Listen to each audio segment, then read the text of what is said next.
নমস্কার স্যার, নমস্কার ম্যাডাম। আপনারা হোডোফিল ট্রাভেলস অ্যান্ড ট্যুরস থেকে ৯ রাত ১০ দিনের সিমলা মানালি স্নো ট্রিপে এসেছেন। একটু যদি বলেন যে আপনাদের কেমন লাগছে শুরু থেকে শেষ অবধি? ভালো লাগছে। জাস্ট দারুণ। মানে এত ভালো ট্রিপ আমরা এর আগে কখনোই প্ল্যান করিনি। এটা আমাদের ফার্স্ট ট্রিপ ছিল। তো খুব ভালো লেগেছে। আমরা নেক্সট ট্রিপগুলো তো মানে এখন বুকিং নেব যে কবে আবার যেতে পারবো। এখানকার ব্যবহার, খাওয়া দাওয়া এবং সবচেয়ে বড় কথা হচ্ছে ঘোরার জন্য কোনো টাইম লিমিটস নেই। যত ইচ্ছে ঘোরো, যখন ইচ্ছে ওঠো। এই জিনিসটার জন্য এই এই মানে ট্রাভেলকে বুক করাটা খুব দরকার। যে ঘোরার কোনো টাইম লিমিটস নেই। থ্যাংক ইউ স্যার, যদি একটুখানি কিছু বলেন।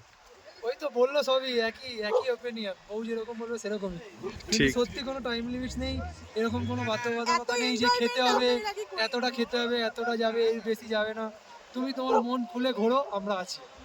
Thank you sir, thank you madam.